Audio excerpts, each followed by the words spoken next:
Iran inadai kuwa barua ya rais wa Marekani Donald Trump iliyopelekwa kwa kiongozi mkuu wa taifa hilo Ayatollah Al-Khamenei ilikuwa na tishio zaidi, lakini pia inadai kuwa kulikuwa na fursa ndani yake. Tulizingatia pointi zote zilizowekwa kwenye barua na tutazingatia tishio na fursa katika majibu yetu, alisema waziri wa mambo ya kigeni Abbas Araghchi alipoelezea kile ambacho kiliandikwa katika barua hiyo iliyotumwa na rais wa Marekani Bwana Donald Trump kwa kiongozi mkuu wa serikali ya mapinduzi ya Iran Ayatollah Al-Khamenei. Iran itazingatia fursa pamoja na vitisho katika barua iliyotoka kwa rais wa Marekani iliyoitaka Iran kufikia makubaliano mapya ya nyuklia na hivi karibuni itajibu, waziri wa mambo ya kigeni Bwana Abbas Araghchi alisema siku ya Alhamisi. Kiongozi mkuu wa Iran Ayatollah Al-Khamenei alikataa barua ya Trump wiki iliyopita kama ya udanganyifu, akisema matakwa ya kupindukia ya Trump yataimarisha uhusiano wa vikwazo na kuongeza shinikizo kwa Iran. Lakini Araghchi alisema Tehran bado inatathmini barua hiyo na kupima majibu yake. Siku ya Jumatano, shirika la habari la Axios limeripoti kwamba barua ya Trump ilipata Iran makataa ya miezi miwili kufikia makubaliano ya nyuklia, la sivyo itakabiliwa na vikwazo vikali dhidi ya kampeni mpya ya rais wa Marekani ya shinikizo la juu.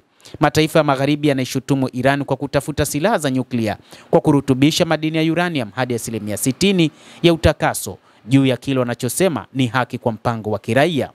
Tehran inasema maendeleo ya mpango wake wa nyuklia ni kwa malengo ya amani na kwamba inaheshimu ahadi zake chini ya sheria za kimataifa.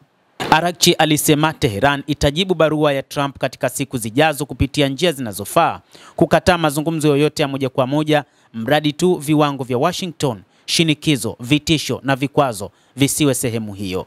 Katika mhula wake wa kwanza, Trump aliondoa Marekani katika mkataba wa mwaka 2015 kati ya Iran na mataifa makubwa ambayo yalikuwa yameweka vikwazo vikali kwa shughuli za nyuklia za Tehran badala ya kuondolewa vikwazo. Baada ya Trump kujiondoa mnamo mwaka 2018 na kuweka vikwazo tena, Iran ilikiuka na kuvuka mipaka hiyo katika maendeleo ya mpango wake wa nyuklia. Hata hivyo, katika barua hiyo ambayo Bwana Donald Trump aliwapa watu wa Iran kupitia kiongozi wao mkuu, ni barua inayotajwa kwamba ilikuwa na vitisho vikali, huku rais huyo wa Marekani Bwana Donald Trump akiwataka wa Iran kukubaliana juu ya masuala ya nyuklia, la sivyo ataweza kufanya mashambulizi dhidi ya taifa hilo.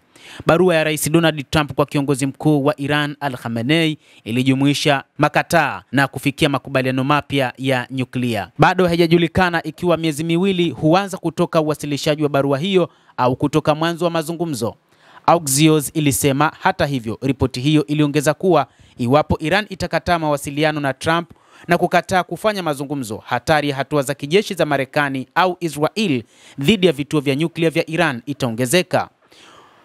Axios ilielezea barua ya Trump kwa Khamenei kama ngumu, ikisema kwamba ilipendekeza mazungumzo juu ya mkataba mpya wa nyuklia, wakati huo huo ikionya juu ya matokeo ikiwa Iran itaendelea kuendeleza mpango wake wa nyuklia.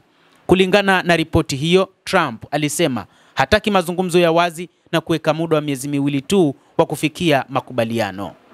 Barua hiyo iliwasilishwa Tehran wiki iliyopita na mwanadiplomasia mkuu wa Umoja wa Falme za Kiarabu Anwar Gargash. Siku hiyo hiyo, Khamenei alifutilia mbali kufanya mazungumzo na Marekani, akisema mazungumzo yaliyopendekezwa hayataondoa vikwazo, lakini badala yake yatafanya vikwazo kuwa vikali zaidi. Khamenei alisema hayo kabla ya kuisoma barua hiyo. Siku ya Jumatatu, msemaji wa Wizara ya Mambo ya Nje ya Iran alisema Tehran bado inatathmini barua ya Trump na itajibu mara tu ukaguzi utakapokamilika. Tangu arejelee ikulu ya White House kwa muhula wa pili mwezi Januari, Donald Trump amerejesha sera yake ya shinikizo la juu dhidi ya Iran, akionyesha mtazamo wake katika muhula wake wa kwanza wa sera ya Marekani inayolenga kuzuia Tehran kupata silaha za nyuklia, jambo ambalo Tehran inakanusha vikali. Mtazamaji, endelea kutufuatilia na usisahau kulike, usisahau kucomment, lakini pia kusubscribe channel yetu hii. Utakuwa ukipata habari hizi kwa mapana hapa The World News. Mimi ni Adam Hussein. Endelea kuwa nasi wakati wote, endelea kutufuatilia.